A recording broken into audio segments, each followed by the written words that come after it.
அடுத்தபடியாக முன்னாள் அமைச்சர் அண்ணன் ஆர் சிவபதி அவர்கள்.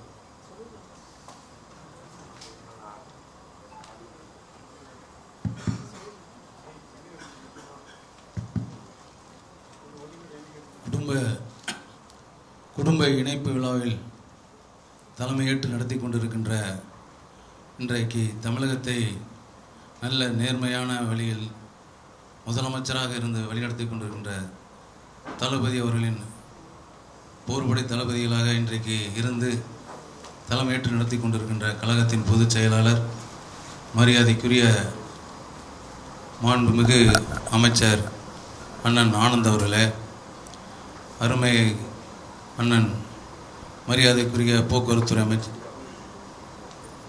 பொதுப்பணி மற்றும் நெடுஞ்சாலைத்துறை அமைச்சர் அவர்களே, மாண்புமிகு உணவுத்துறை அமைச்சர் அவர்களே, மாண்புமிகு நிதித்துறை அமைச்சர்களே, மாண்புமிகு மீன்வளத்துறை அமைச்சர்களே, மாண்புமிகு போக்குவரத்துறை அமைச்சர்களே, மாண்புமிகு பால்வளத்துறை அமைச்சர் என எங்கள் பக்கத்து தொகுதி இங்கே பெருந்தலாக வந்திருக்கின்ற முன்னாள் அமைச்சர் பெருமக்களே, முன்னாள் சட்டமன்ற உறுப்பினர்களே, முன்னாள் மாவட்ட கழக செயலாளர்களே, முன்னாள் நாடாளுமன்ற உறுப்பினர்களே, உங்கள் அனைவருக்கும் முதற்க அன்பு கலந்த வணக்கத்தினை அன்போடும் பணிவோடும் தெரிவித்துக் கொள்கின்றேன். எனக்கு முன்னால் பேசிய மரியாதைக்குரிய முன்னாள் அமைச்சர் கேபிள் ராதாகிருஷ்ணன் அவர்கள் தெளிவாக பேசியிருக்கிறார். அதைவே நான் பேசியதாக நீங்கள் எடுத்துக்கொள்ள வேண்டும் என்று முதலில் உங்களை அன்போடு கேட்டுக்கொள்கிறேன். ஏன்னா அதிக நேரம் இருக்கின்றது. இருந்தாலும் இங்கே வந்திருக்கின்ற உண்மையிலேயே ஒரு மன திருப்தி. நான் இன்னும் சொல்ல போனேன் சொன்னால் 40 ஆண்டு காலம் அனைத்து இந்திய அண்ணா திராவிட முன்னேற்ற கழகத்தில் நான் பணியாற்றியிருந்தவன். 91லேருந்து அண்ணன் சொன்னாங்க, நம்மளுடைய மாண்புமிகு செங்கோட்டையன் அவர்கள் இந்த இயக்கத்தில் இருந்தார். நான் 91 அவர் கூட இருந்து, இன்னும் சொல்ல போனால் 91 நம்ம செங்கோட்டையன், நான் நிறைய பேர்த்த பேர் சொல்லக்கூடாது, அவர்களோட இருந்து நான் எம்எல்ஏ இருந்தேன். 91 நான் யங்கஸ்ட் எம்எல்ஏ இன் தமிழ்நாடு. அந்த அளவுக்கு படிக்கும்போதே நான் லாயலா ஸ்டூடெண்ட்டாக இருக்கும்போது எம்எல்ஏ. அந்த அளவிற்கு இந்த 40 ஆண்டு காலம் எல்லா பதவியும் வைத்து வந்திருக்கிறேன். கல்வி அமைச்சராக இருந்திருக்கிறேன். இந்தியாவிலேயே முதலாக புரட்சி தலைமை அம்மாவின் நல்லாசியோடு ஒரே அப்பாயின்மெண்ட்டில் 21,000 டீச்சர்ஸை அப்பாயின்மெண்ட் செய்த அரசில் நான் கல்வி அமைச்சராக இருந்தேன். அதே போல் முதலாக தமிழகத்திலே ஆங்கிலம் மீடியம் கல்வி துறையிலே ஆங்கிலம் படிக்கின்ற ஒரு வாய்ப்பை கொடுத்தவர் புரட்சி தலைவர் அம்மா அவர்கள்.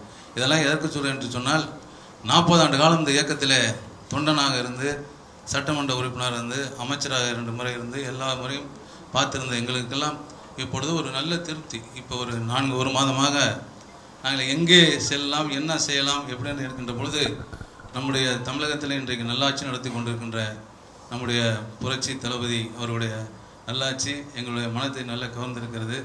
குறிப்பாக வரும்போதே சொன்னார்கள், நம்முடைய பொதுச்செயலாளர்கள் சொல்கின்ற பேசுகின்ற பொழுது உங்களுக்கு எந்தவித மன கஷ்டம் இருக்கிறது, உங்களுக்கு எந்தவித குறையும் இருக்கிறது என்று சொல்லியிருக்கிறார்.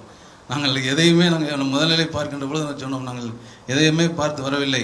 ஒரு நல்லாட்சி, ஒரு நேர்மையான ஆட்சி, மக்களிடத்திலே இன்னும் 10 இல்லை, புரட்சி தலைவர் இவருடைய நல்லாட்சி நடத்தி கொண்ட முதலமைச்சர் இருக்கின்ற காலம் வரை இந்த நாட்டின் முதலமைச்சர் நம்முடைய விஜய் மாண்புமிகு முதலமைச்சர் அவர்கள் தான். ஏனென்று சொன்னால், இளைஞர்கள் அதிகமாக இருக்கின்ற ஒரு இயக்கம் இருக்குது என்று சொன்னால் இன்றைக்கு நம்முடைய டிவிகே கட்சி தான், தமிழக வெற்றி கழகத்தில் தான் அதிகமாக இளைஞர்கள் இருக்கின்றனர். அப்படி ஒரு நல்லாட்சி நடத்துகின்ற ஒரு முதலமைச்சரை பெற்றிருக்கின்றோம். அதன் காரணமாக தான் நாங்கள் ஒரு குடும்பத்திலே இணைகின்ற ஒரு வாய்ப்பாக இன்றைக்கு நாங்கள் பயன்படுத்தி இருக்கிறோம். நாங்கள் கூட பேசுகின்ற பொழுது சொன்னார்கள், இங்கே நாங்கள் வந்திருக்கிறது குறைந்த பேர் தான் வந்திருக்கின்றோம். தமிழகத்திலே இருக்கின்ற நிறைய பேர்கள் ஒரு மனநிலையிலே எங்கே போய் சேரலாம் என்ற நிலையில் இருக்கிறார்கள். அதை நீங்கள் அவருடைய பயன்படுத்தி கொள்ள வேண்டும் என்று இங்கே இருக்கின்ற மாண்புமிகு பொதுப்பணித்துறை அமைச்சர்களையும் மாண்புமிகு பொதுச்செயலாளர்களையும் நான் அன்போடு கேட்டுக்கொள்வதெல்லாம், நீங்கள் மாவட்டந்தோறும் வந்து இந்த இணைப்புகளை நடத்து என்று சொன்னால் அதிக பேர் வந்து கலந்து கொண்டு இணைவதற்கு ஒரு வாய்ப்பாக இருக்கும் என்பதை இந்த நேரத்தில் தெரிவித்து, ஒரு நல்ல வாய்ப்பு கொடுத்திருக்கின்ற நம்முடைய அமைச்சர் பெருமக்களுக்கும் மற்றும் நிர்வாகிகளுக்கும் எங்கள் நெஞ்சார்ந்த நன்றியை சொல்லி நிறைவு சென்றேன். நன்றி, வணக்கம். பிளே ஸ்டோர் மற்றும் ஆப் ஸ்டோரில் இருந்து பாலிமர் செயலியை QR கோடு மூலம் பதிவிறக்கம் செய்யுங்கள். செய்திகளை உடனுக்குடன் பெறுங்கள்.